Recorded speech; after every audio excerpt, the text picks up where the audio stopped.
flintlock muzzle loader, okay? How do you suppose I got mine?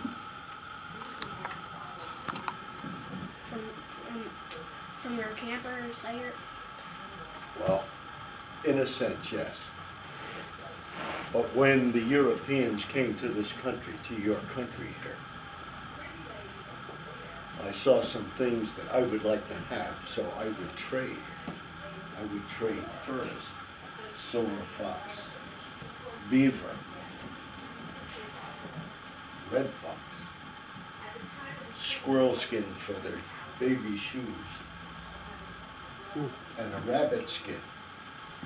Most of the time, though, I would deal, as my friend John said, with deer skin. This is a deer skin with the winter coat, the long fur. They grow that in the wintertime. It's very comfortable if you get cold and you're out in the woods. Excuse me. Also, I use this in my lodge to cover me when I'm cold. My lodge would be, I'm not a Western Indian, so we didn't use teepees. We had wigwams. This is a bear skin. This bear was 2 years old when it was shot. And this is also used as a blanket or a bed. And a rug. Much later. Yeah. Why does it still have the face on it? I'm sorry? Why does it still have the face on it, like the head? Because I like it that way. Oh, that would have been on the, mostly for an ornament on the It's a wall. decoration. Or on the wall. Yeah. This is the hide. This is a deer skin. Remember he said the buck was... My wife, by the way, is part Micmac.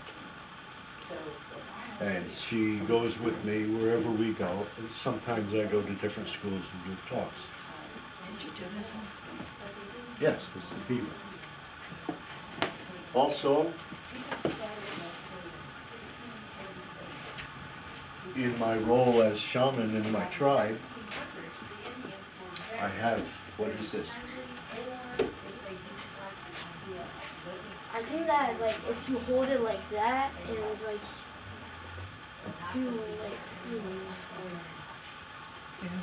Yes. Huh? No. Yeah, you call it a peace pipe, but it's called a calumet in the native tongue. The calumet is used in a lot of different rituals, but mostly in tribal ceremonies. It is not a peace pipe, so-called, but it can be used in different rituals for peace. But we also use it when we go into various concerts. You do not smoke this like you would a regular pipe, okay? You would take this pipe after you light it, and you would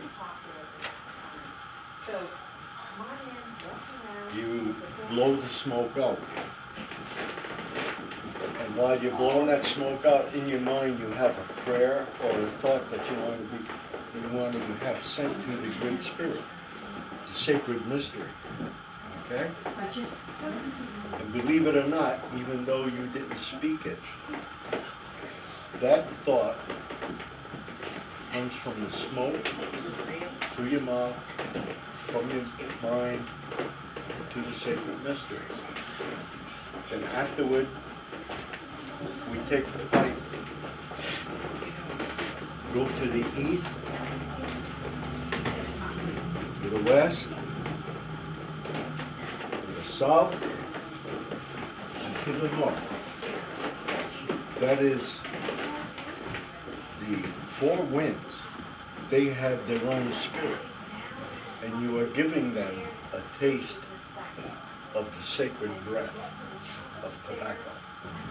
Then we would pass it on, although my wife would not be able to participate with men in a ritual. with the pipe, but this is just for demonstration only. I would take the pipe and very reverently, you see how I hold this. I'm not squeezing it because it's sacred. I would give it to her.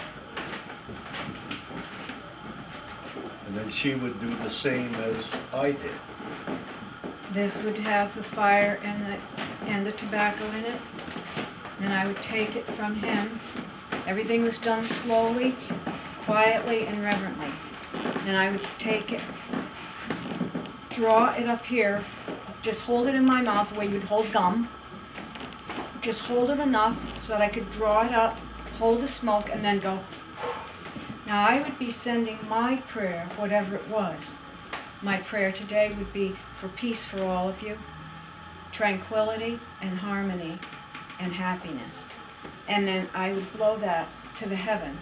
Then I too would reverently take and do the same thing and go to the north, the south, east and west. the east and west, always going in a circle. The Native American believed that we were all part of a circle, a never-ending circle. And then if I were a man, and it would be in a council, then I would take and present it to the next person. That's me.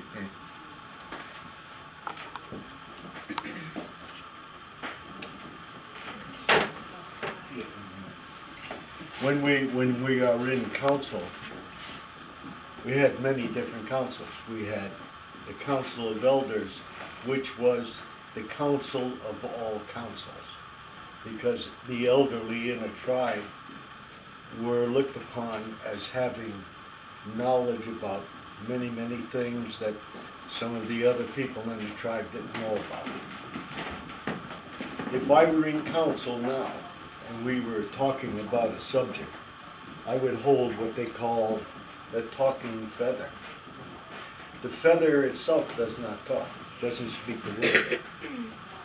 All this means is that I have the floor, I have the permission to speak my piece for as long as I wish to. Okay? And then when I were finished, I would pass it on to the next person in the council. They in turn would present their argument for or against what I was talking about. I'd have the attention and everyone was quiet, similar to raising your hand. This, by the way, is a very sacred feather. You cannot buy this. You can buy a feather that looks like it. This is an eagle feather, which is very sacred. Okay? The other, as my role as a shaman, a medicine man, I would do very different types of blessings. Now, if you were getting married and you build a new lodge, you would ask the shaman to come over and bless the lodge before you even move into it, before you even get your furniture, whatever you're going to have in there. I would light this, and it would smoke. And then with it, I would do a special chant around the inside of the lodge and around the outside of the lodge. That would keep the evil spirits away. Okay? It's just like in some churches they use smoke in a swing, what do they call that? Censer. A censer? They would use a censer with different types of incense in there. This is sage. And this is sage.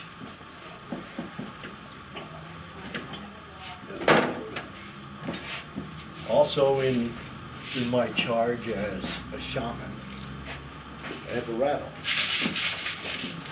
This rattle is made out of bear skin that was tanned. This is some bear hide here.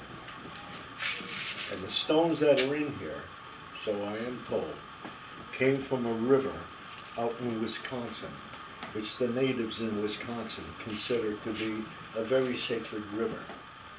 These stones were taken and dried and smudged, what they call a smudge. They were passed over a smoky fire. That's to chase the evil spirits away and bring the good spirits to it. Now, depending upon what I was doing as far as the ritual was, I would use the rattle, I would shake the rattle in a different manner. That's to get the attention of the Great Spirit. And then you would do something similar to this, where you chant it instead of prayer. As I said, there are many different ways of using the rattle. It's not a baby toy. It's used in the medicine lodge. Did you know that we also have our own flag?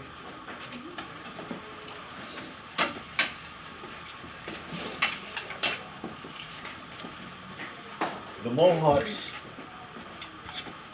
are part of the Iroquois Confederation.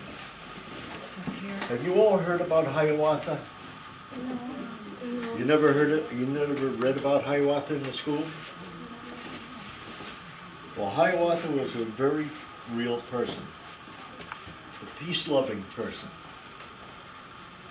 And he got tired of seeing the Mohawks, the Seneca, the Iroquois, the Onondaga, the Oneida, and a couple of other tribes fighting amongst each other while being decimated by other more powerful enemies.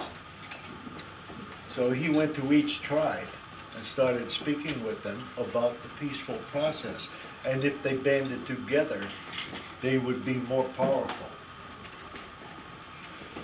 This represents the pine tree. The pine tree is the symbol of the Mohawk Nation. These represent the various other tribes.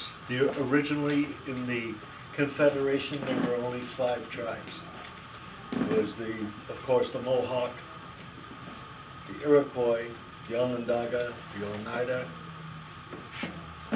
and a couple of others. Here, and you can't all see where it is, but this is a map of the various Indian nations at a certain period of time in this country.